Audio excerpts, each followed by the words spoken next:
For the past 13 years, I've seriously thought I was losing my mind and going crazy or paranoid over what's happening at the Canadian Consulate in Hong Kong, but clearly I'm not alone. I just went through this article over here on the Canada Files website, the canadafiles.com, and also this video about the Eleanor Wong story on the Canada Files website.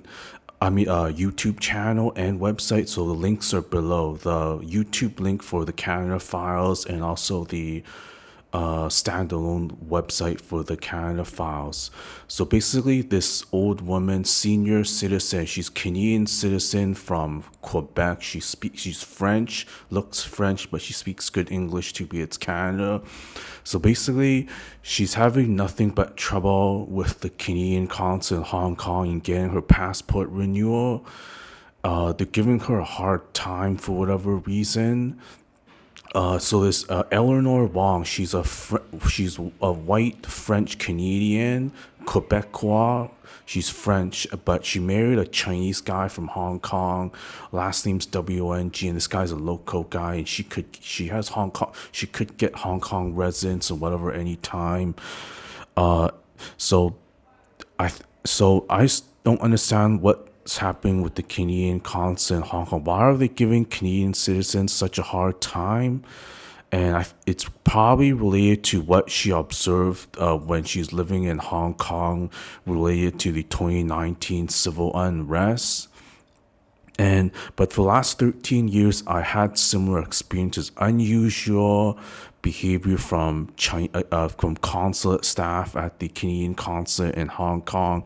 And you know what? It's a good thing that the government of China is now investigating and keeping records of all staff, including locally engaged local staff in Hong Kong who work at the consulate. So Hong Kong people can work as locally engage staff at various foreign consulates, but now all of these people, their names, age, and personal info will be in the hands of the government of China. That's a good thing because for many decades, many Western consulates, including the Canadian consulate in Hong Kong, has been doing what they feel like with impunity.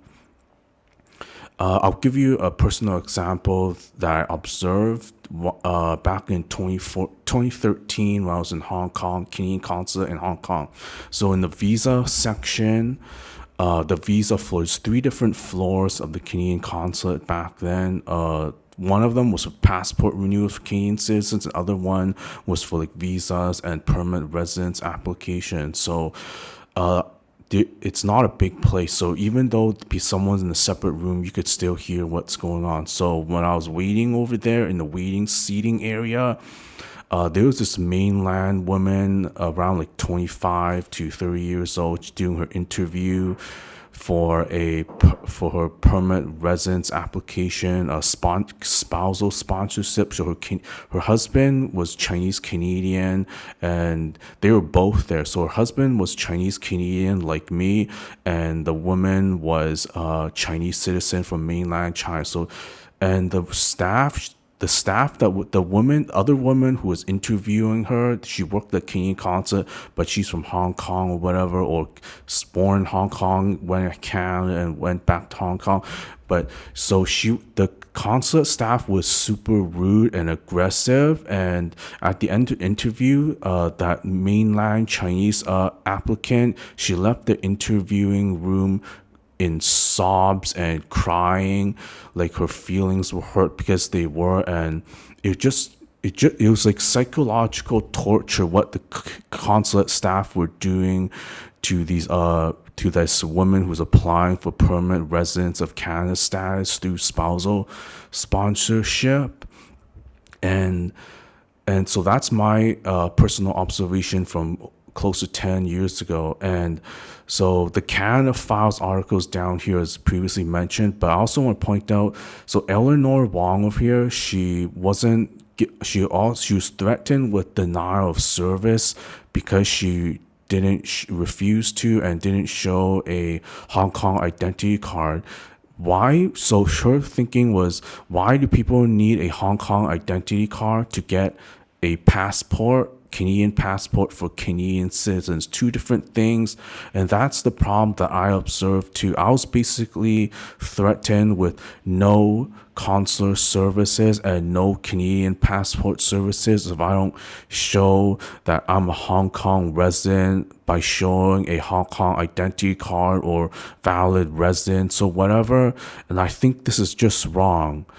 So you can watch the Canada Files YouTube channel down here and also read Eleanor's article on the canadafiles.com yourselves. It goes into much further detail, especially interview. It's a 45-minute thing. I can't summarize it all in 5 minutes. But there's something really suspicious about what the Canadian consulate and other Western consulate in Hong Kong are doing. They're more consulates are not supposed to be for political activities. That's the whole purpose of embassies. Embassies are for political activities and outreach, while consulates are for consular services such as renewing and issuing and renewing passports, doing authentication and notary services, and also taking care of visas and immigration issues for non-citizens. So, and when you also look at the Canadian consulate in Hong Kong's Twitter page, it has like this Ukraine flag, and it's just pushing all this Ukraine stuff and anti-Russia stuff. So this is just going against the whole idea of consulates are for consular services and providing and passport services, while embassies are for political purposes. So yeah, I just for the last 13 years, I seriously grew suspicious of the Canadian consulate in Hong Kong. But what's happened with Eleanor Wong, it just verifies and it just makes me feel like I'm no longer going crazy.